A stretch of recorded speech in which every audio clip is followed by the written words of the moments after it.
Hello and welcome to this week's episode of Higher or Lower, brought to you by Spreadex, Sporting Index and oddschecker. This is the show where we preview the weekend's football using the spread betting markets from Spreadex and Sporting Index, looking at the midpoints for various markets across the games and saying if we think they will go higher or lower.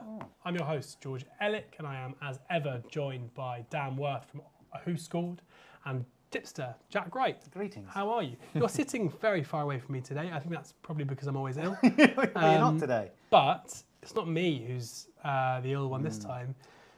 You've done your back in. I've done my back in like the old man I am. You've done your back in classic, really manly fashion. yeah, You're doing I Sunday know. League. You went up for a header. You went up and you got clattered in the back. And then went and lifted a few heavy weights in the gym after. Yeah. But no, rolling out of bed in the morning.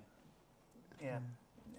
When you say that, it's such a weird turn of phrase. I now just picture you in the morning being like, right, it's time to get up, and you just roll out of bed. Yeah. And that is going to hurt your back because you've got to swing your legs over the side, put them on the floor, stand up. Let me write that down. Yeah. You should have said it's from carrying the show with all of your winning tips. Right, cut. Let's start that again. Yeah. So there were basically 6 selections last week because we'll get onto that. There was a push. You guys both got 4 and I got 3. So it was like a bit of a meh week, I'd say. Yeah. For the guys on Twitter or X, it was a bad week, just the 1 out of 6. Although those that listened carefully... Hold on, I was about to say this. Oh, right. Okay, thanks. Do you want to sit here? No. Those who listened carefully would have heard me at the top of the show saying this is the game where we use the midpoints and the spread betting markets, the Spreadex and Sporting Index, and say if we think they're going to be higher or lower.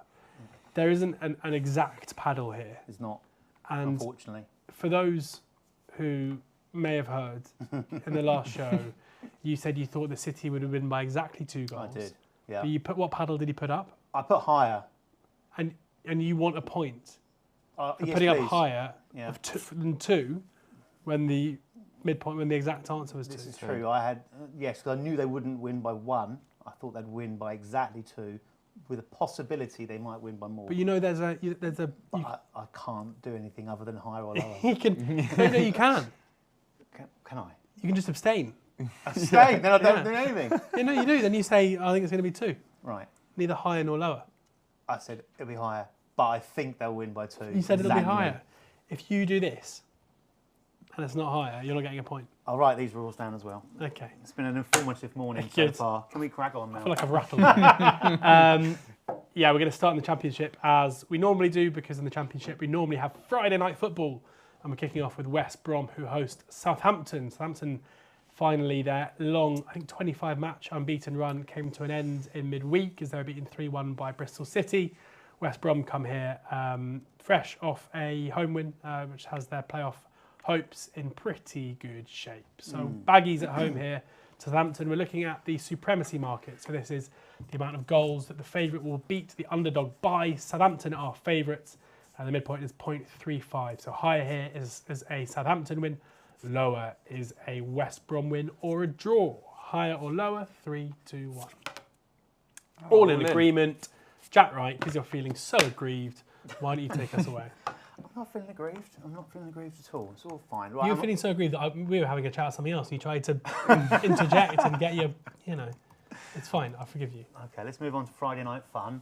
Yeah. And I'm trying to avoid the knee-jerk reaction here that the Saints' defeat ended a long run, and they're now going to go and be like the London buses analogy and suffer another one, possibly so. Also paying no attention to the historical data as well, which would suggest this is a banger away win. They've got a fantastic record against West Brom. But I think West Brom ticking over really nicely this season under Corberán.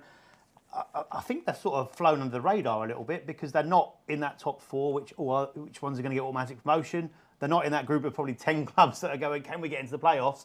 They're sitting nicely in 5th. They've got a kind of bit of a buffer between those behind them, and they're just picking up wins, aren't they? So I think it's sort of flown under a little bit just how well they've been doing, especially at home, where they've that win midweek against Cardiff was the 5th successive win.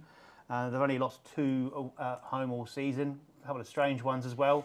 we remember back, it was that Leicester game, wasn't it? Which was 1-1, and they decided to kind of go for a cavalry charge in the last seconds, which is bizarre. And then against Huddersfield, which was just a mad result in its own right. So as far as Southampton are concerned, they're obviously going to look to have a lot of the ball here. I don't think that's going to bother West Brom too much. West Brom ranked mid-table as far as possession anyway is concerned, so I don't think it's going to faze them too much. I think we're seeing Southampton over the course of the season obviously look to keep hold of the ball, and sides, the better sides, certainly going, okay, well, you can have it, and then you've got to try and break us down and formulate a plan around that. And I can see this going a similar way. Key thing for me here, I think, is getting the draw on side with West Brom at home. I think is a vital point. I'm more than happy to take that.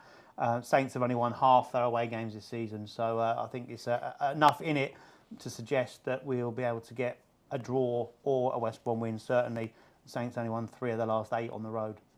Yeah, I think that kind of sums it up well. I think West Brom at home, the reason why West Brom aren't one of the teams in this race for the second automatic spot is because of their away form. Like at home, they've been so solid. As you mentioned, they've only lost 2 games at home this season. Both of those were 2-1 defeats, so like really marginal defeats as well. They're so solid defensively. And last time Southampton lost, they lost 4 games in a row. So there is an element here where under Russell Martin, maybe last time they were dealt a blow, they weren't able to bounce back particularly easily. Also think back to the game before the midweek defeat on Saturday, where they were 2-0 down against Huddersfield at half-time. They were 3-2 down in the second half before eventually coming back to win 5-3. So maybe there's a bit of a tail off in terms of Southampton's form anyway. And as you mentioned, their away form is not great. And if you delve a bit further into that, if you take their away games so far against teams in the top 13, so down to Middlesbrough, they haven't played any of the top 4 yet. So that to take those out. So it's just they played every team between 6th and 15th. And they've only won 1 of those, and that was at Hull, which they won 2-1. They've lost 3. They were beaten 5-0 by Sunderland. They were beaten 3-1 by Bristol City, and they were beaten 2-1 by Middlesbrough. Drawing against Coventry, Norwich, Preston, and Watford. So like away form against better teams in the league, really not strong. No. Baggy's so strong at home. I'm kind of bullish here. I think West Brom gets something out of the game. Baggy's got the 3rd best home record, behind only Leicester and Leeds. So that, as you said, the points swing there. I think only Plymouth have got a bigger swing as far as the home points per game compared to away points per game than West Brom. So showing you how important that home form is. Southampton must be up there as well. From this. Dan? Well, I think I'm surplus to requirements here, aren't I? Never. Kind of covered everything off. The only thing I was going to add to what you guys have already said is the doubt around Flynn Downs. Like Southampton have looked a completely different side since he was pulled off and have obviously conceded. Yeah, Joe Rothwell replaced him. 6 times. Quite a sexy goal, didn't he? Yeah, but 2 quite sexy goals, but one of them was very sexy. Valentine's Day sexiness for you, was it? Get your head out the gutter. But yeah, they've conceded 6 goals since he was hooked. Played for Brentford as well, Joe Rothwell. Did he? Yeah. That's why you think he's sexy. I don't think he is sexy. I don't know. You mentioned it 3 or 4 times. Have you seen the goal? Yeah, I mean it is nice. Yeah, it is nice. Yeah. Well, maybe more sexiness this weekend. Let's hope so. Friday, fun and sexiness. Talking, there was sexy goal midweek, wasn't there? Jaden Philogene. Very good assist. What an own goal. Well, but it wasn't an own goal. Have you seen that? Yeah, I've seen it. What disgrace. Superb, isn't it? No, but why is a shot that's going off target been made his goal? Oh, yeah. Sorry, I thought you were saying it was a disgrace that it wasn't. No, yeah, it's a joke. You can't change the rules. Yeah. I thought you were arguing that way as well. No. Yeah. No.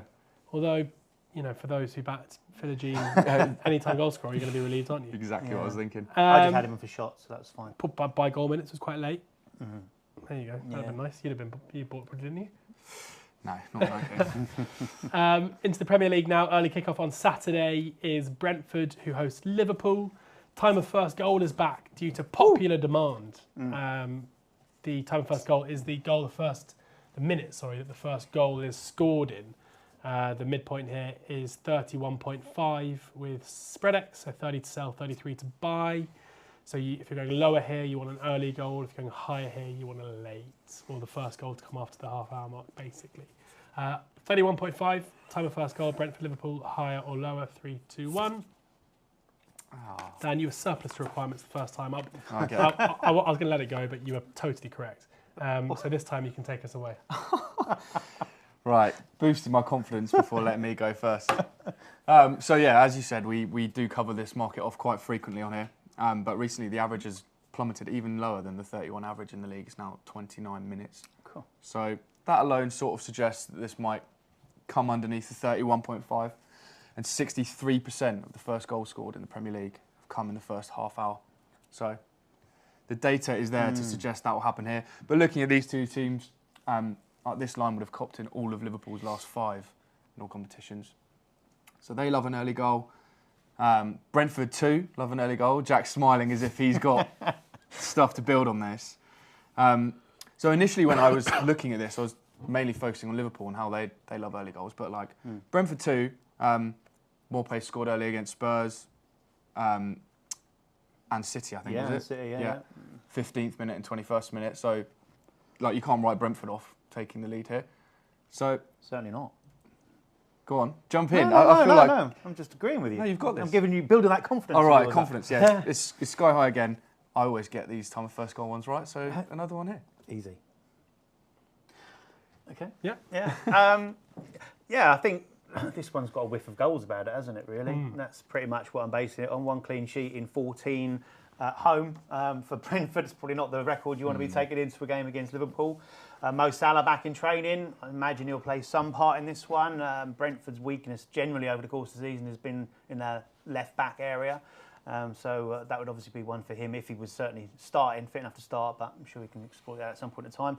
Not that it's too much of a worry even without him, with Jota and the rest of the cast ready to go in.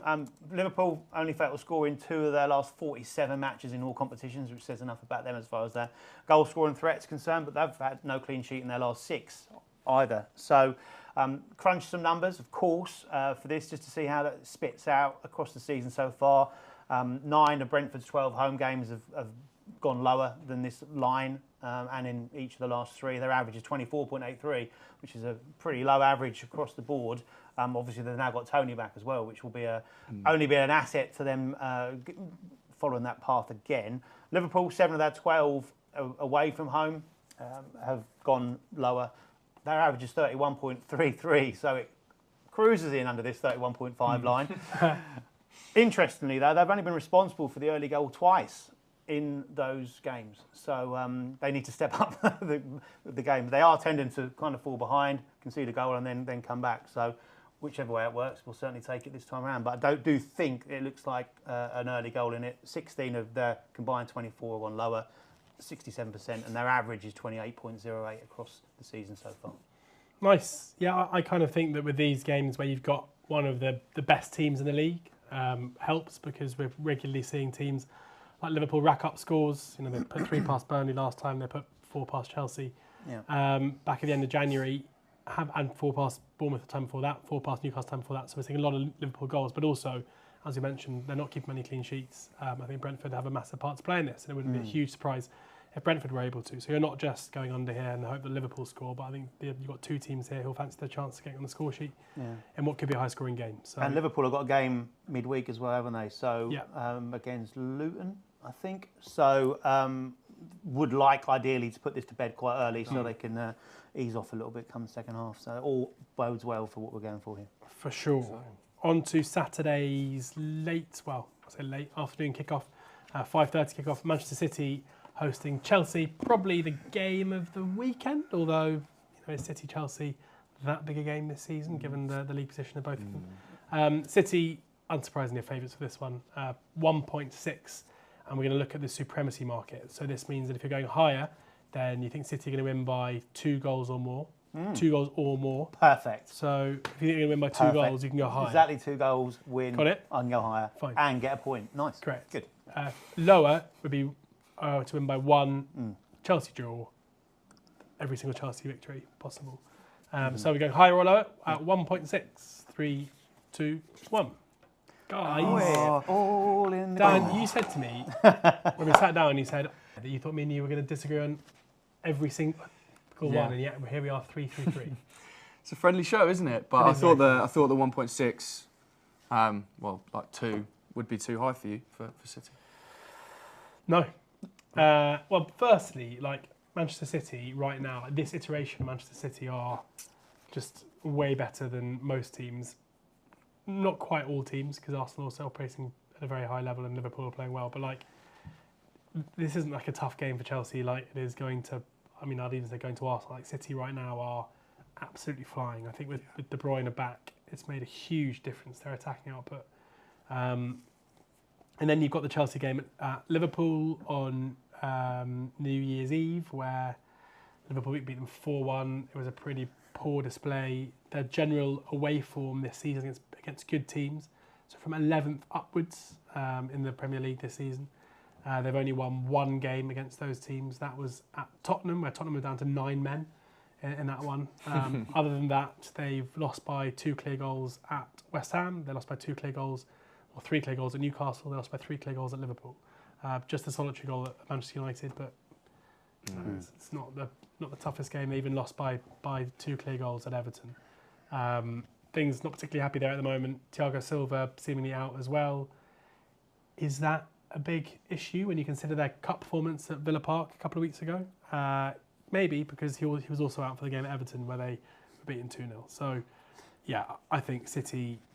I mean, it wouldn't be a massive surprise to me if Chelsea do put in a better performance, because they seem to put in their best performances this season against tough opposition. But I think on the balance of probability, you've got to say that City winning by 2 or more is more likely than anything else here. Yeah, I agree. I don't really know... Like Chelsea, just so weird. Like recently, have looked a little bit better, but by no means am I saying good enough to get a result here at all. And I'm with you that I think the 2 goals will get cleared. City always seem to score 3, right, as well. So if they can keep a clean sheet, that's seems to win 3-1 a lot. 3-1, yeah. Well, that's still okay for us here. Yeah. I think think City are going to win 3-1. Okay. Nice. Doesn't matter. I'll give you a point for that. No, you don't. No, You don't get that's to. not how it works. It's still not how it works. You don't make the rules. I know I don't. Shame. Right. What do you think? Well, you told us. You think you agree? I do agree. Yeah. City doing City things, aren't they? They're just on that roll now. Seems to come round about Christmas time into the new year. 11 straight wins in all competitions. 3-1 in the Champions League in midweek. They won the last 6 in the league by an aggregate scoreline of 16-5. That's plus 1.83. Supremacy across those games. They've won by exactly 2 in 5 of those 6 as well. Watch them batter away at Brentford really in that 3-1 win, and work hard for that 2-0 win over Everton. So I just think they've got too much for Palace. Palace? No, they've got too much for Chelsea. They had too much. They definitely had too much for Palace. Are you not trying to get points for games that happened like 3 days ago? I'll get points anywhere I can. Yes, they'll have too much for Chelsea. Look, Chelsea, what are you going to get from Chelsea? That's the problem, isn't it? You just do not know. Do not know. I watched the game against Palace in Monday night, and they were terrible in that first half, and they absolutely atrocious. And then kind of put in a much better performance in the second half, and you thought they were going to kick on, and then they kind of stalled again, and then finally got over the line at the end. But if they play like they did in that first half against Palace, against Manchester City, I think City could be 4 up here by half time. Yeah. But obviously they can make it difficult. We saw that in the reverse, that bonkers 4-4 game. But no, for me, again, a controlled performance. Man City to win by a couple of goals makes sense. So a confident hire. Confident hire. That's what you were when we were coming up with this show. Right, sorry about that. Total goal minutes in the same game is our next selection, or our next market, I should say. This is a cumulative total number of minutes that goals are scored in within the game. High line this one, 165 to sell, 180 to buy. So 172 is the midpoint. Are we going higher or are we going lower? 3, 2, 1. Mm-hmm. Oh, finally. Discrepancy. We agree again. I know. It's nice, isn't it? I hope your predictions are better than your prediction before the show that you were going to disagree on everything. Very good. It's always risky going lower in a Manchester City game, isn't it? But I'm prepared to take the risk, and that is why I was such a good hire. Now, it's a very high line, simple as that. I mentioned in that previous section that if Chelsea come out like they did against Palace, this is over by half-time, in which case they're all lower scores. We've seen it before a couple of times this season where we've actually gone higher on goal lines, and there's been 4 goals in the first half, and we've actually come out on the wrong side of it. So I can see a similar thing to that. Alternatively, if we get a similar City performance that we've got against Everton, it took them a while to kind of break Everton down, and it was a 2-0.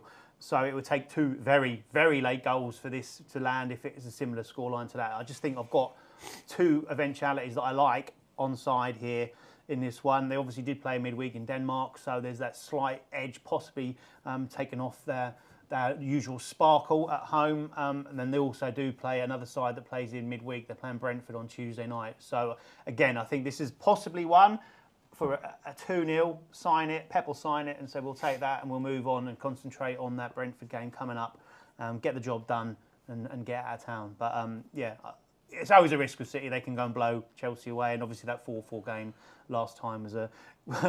certainly I don't be wanting to see that. But yeah, the way I see the game going, one of two ways will work for me. Interesting you said you thought it might be 4-0 at half-time a second ago, and now saying it's going to be 2-0 signed off. Yeah. As I said, there's two ways this can go. Yeah. Two ways it can go. I basically, part of this is Chelsea, where we saw it in the 4-all, in the reverse. We saw it a little bit in the Liverpool game, where things just seem to unravel with Poch's Chelsea in a way that causes chaos late in games. Interesting, Chelsea also have the worst disciplinary record of any team in the Premier League this season as well. And I could almost possibly see frustration boiling over here if they do go behind early, as you anticipate.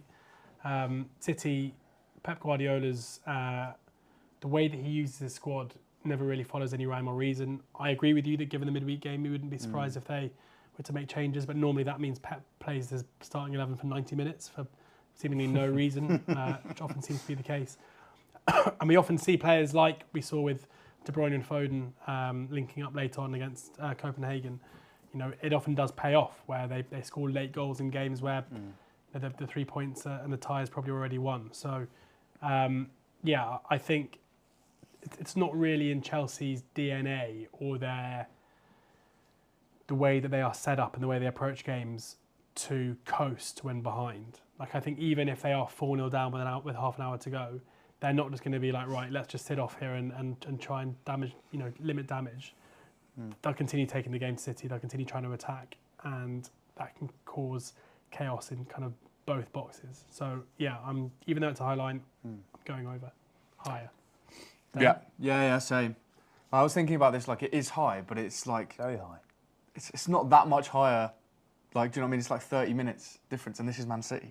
30 minutes. Like to last week, for example. Yeah, it's like 30 minutes higher. It's quite a lot. That's a lot. That's one goal, and this is Man City. Not even one goal, really. That's about 33% of the game.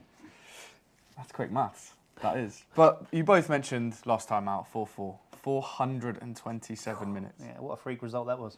Freak, yeah. Yeah, but that's sort of like a good word to describe Man City at the moment, right? Like their form is freakish. Like they just find ways to score more than one goal. Hopefully really late on if they do stick to two. And I completely agree with you. Like I think Chelsea, even if they go down early, if Chelsea go down early, as you say, like they're just going to keep going, and City just love to score a late goal, even if they're already winning. So I can see that happening.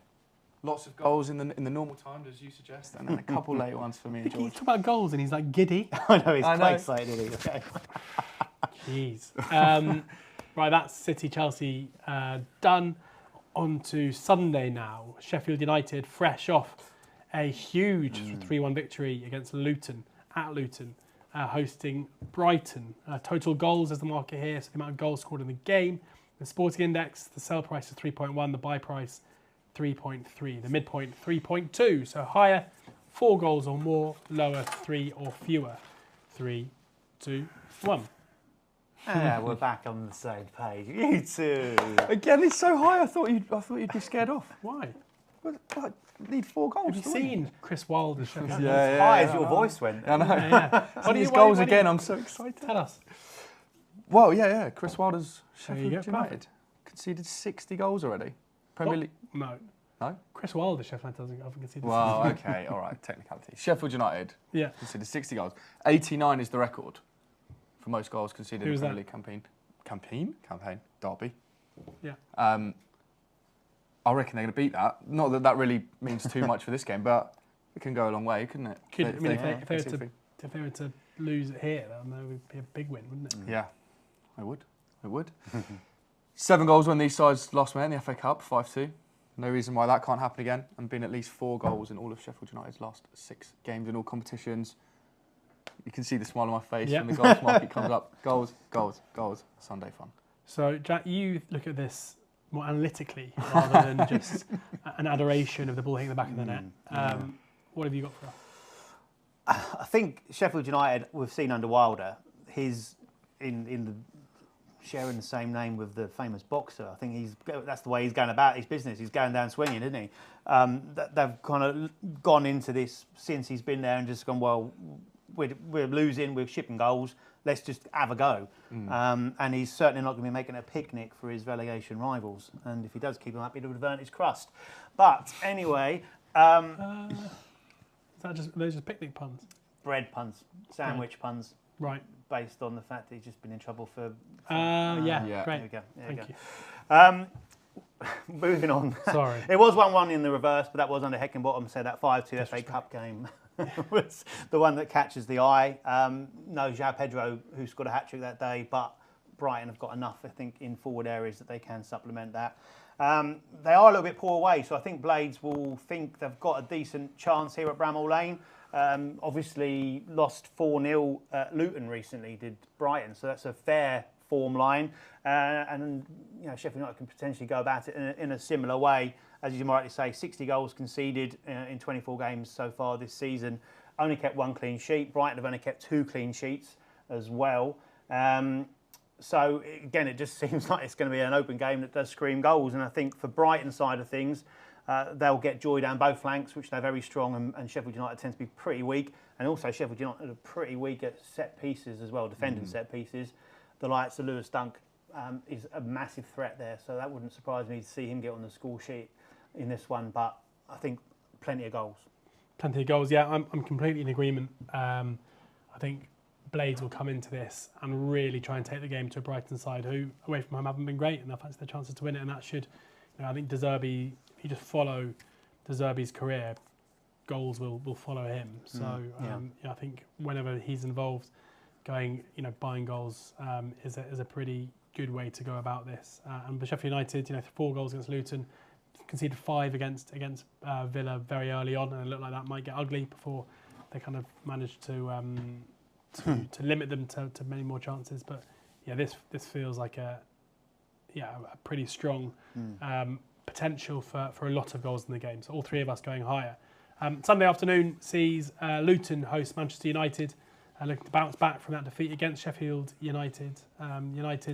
Manchester United, I should say, looking to build on another McTominay late show at beating Aston Villa at Villa Park.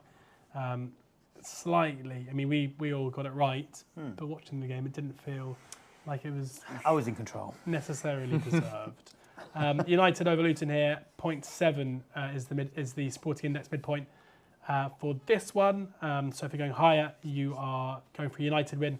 Draw or Luton win would be lower. 3, 2, 1. There we have it. Finally. What are you guys doing here? Come on. Better the weekend, this. No. Okay, you go first then. No, you go first. Go on. Case the defence. I don't even have to. Luton at home. I know they were beaten by Sheffield United 3-1, the worst team in the whole league.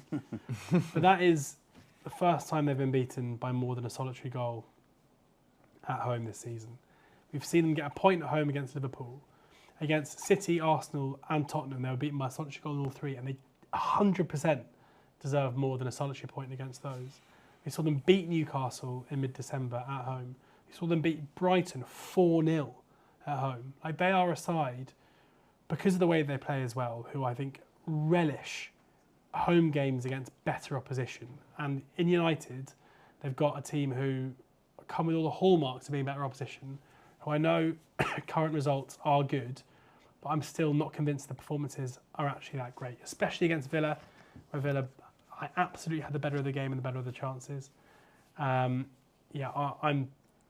really confident here that Luton should be able to come into this, put the result last weekend to one side, and get something out of this game. Why won't they? I agree with pretty much everything you said there. But this line was crucial for me. I had a feeling that we might be looking at United needing to win by 2 or more on here. The fact they just need to win, full stop, is enough for me. I can't go against United getting the win in this one. I just feel that Luton will cause them lots of problems. They will throw crosses into the box. They had over 40 crosses in against Sheffield United. I think, strangely, possibly, I think that Harry Maguire's playing for United at the moment, I think is going to be a benefit for this because it's his game. Yeah. They're going to be throwing that ball in, the more direct style, he can get in physical and get involved in that. So I think that's a little bit of a benefit, actually.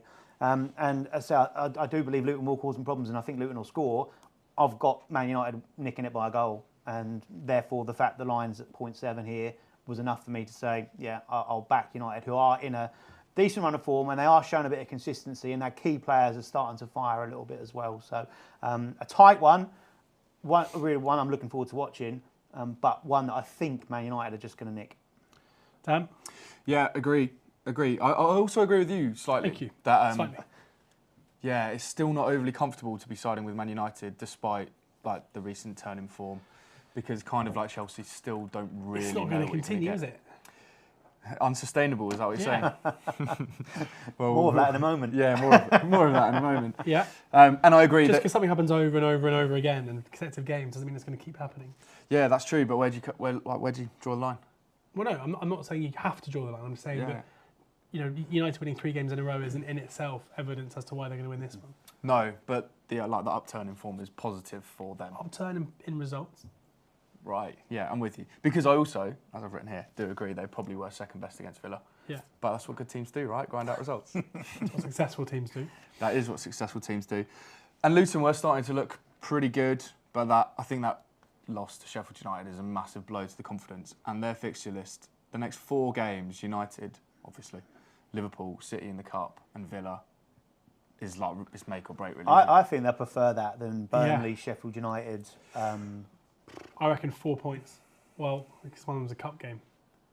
Yeah. 4 points and they go out of the cup. No points for that. Yeah. A bit like saying Well, exactly 2-goal win. I You still don't get think any that- points. Yeah, you don't get points for I that. think it's a nasty FA Cup draw for City. Yeah, That's for another time. that is for another time. But No, I'm you don't intrigued. need You FA said Cup. 4 points, right? So there's 3 games: United, Liverpool, Villa. Where are they coming? 1 or 3 here and 1 or 3 against Villa. Nice, fair enough. Disagree. Cool. Fair play. And that's what it's all I feel a about. bit sad now.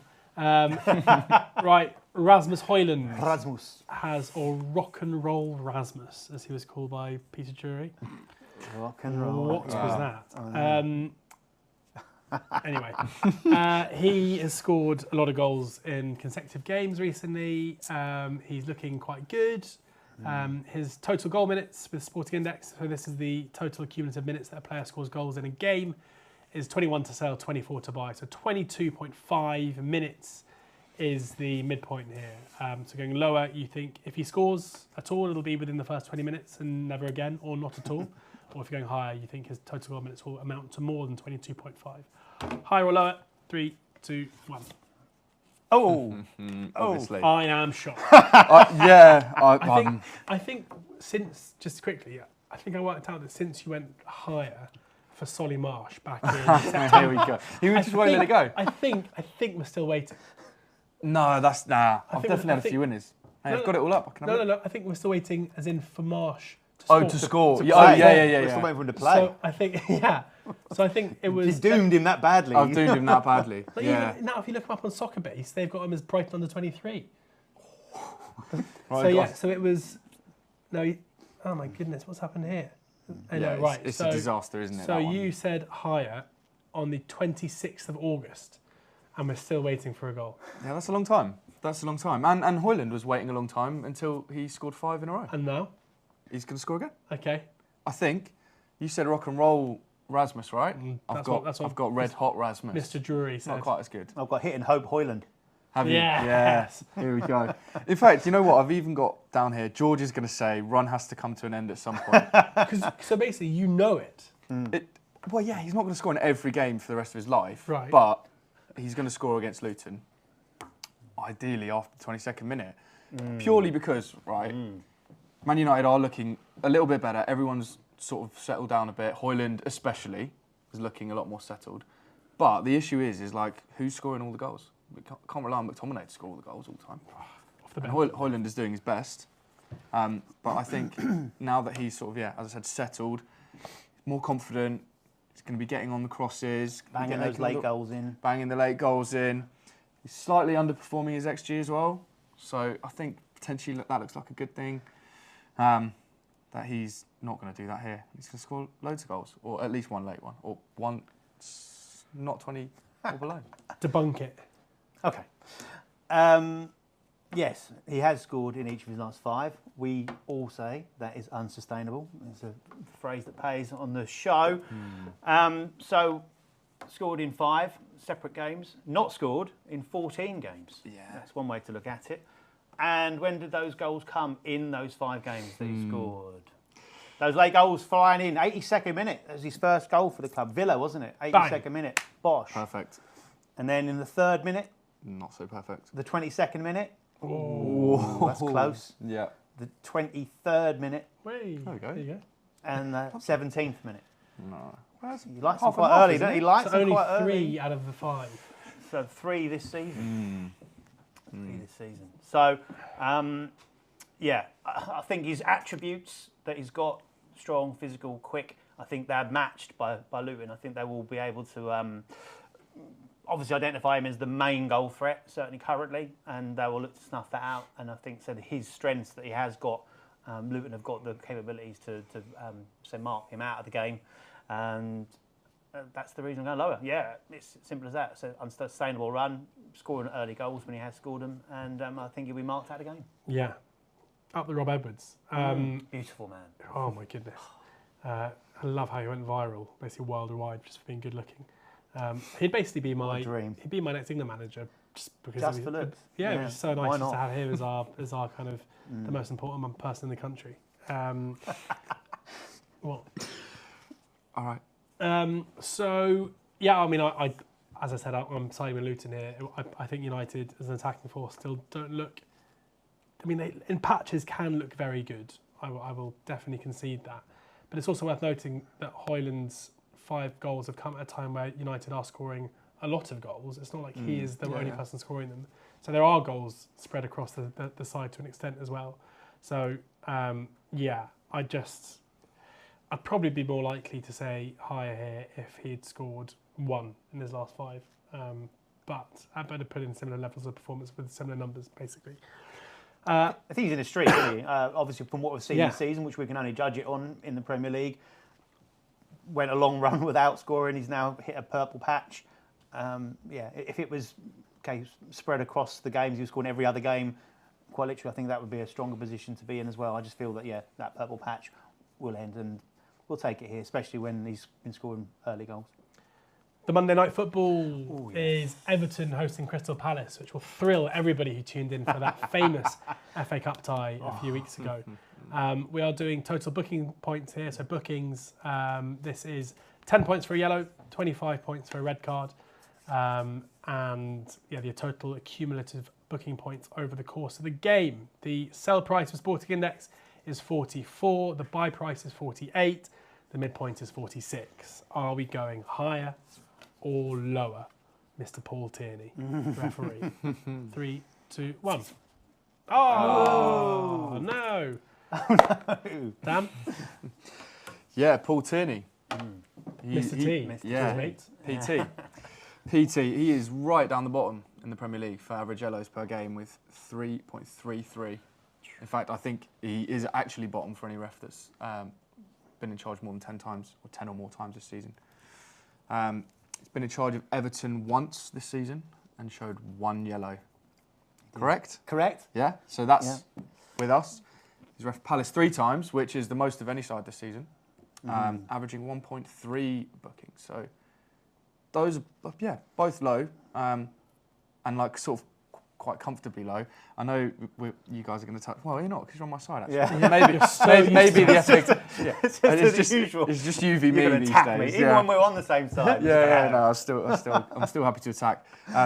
Naysayers will bring up the FA Cup, I'm sure, but that's a completely different competition, isn't it? Irrelevant. What when the FA Cup is still low, wasn't it? Was it? Yeah. Oh, I'm getting confused. There was a red card that was There's the replay, given. wasn't it? So, Correct. there was 2. Fine.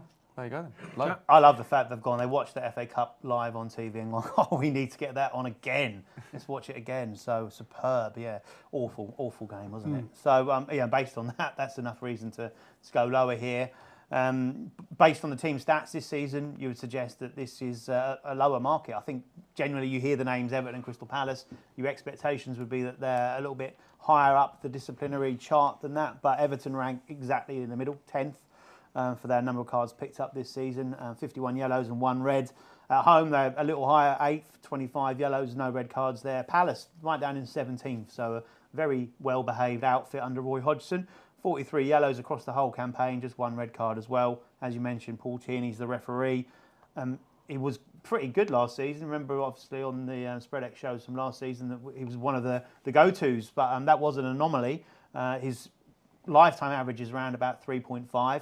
And he says he's just fractionally under that this season. So no reason to suspect he'll go crazy here. You rightly mentioned, Dan, that Everton he's taken charge of once this season. That was against Forest. There was only 1 card in that game, and it didn't go to Everton, which was good. For this, 3 times Palace, 4 yellow cards only shown.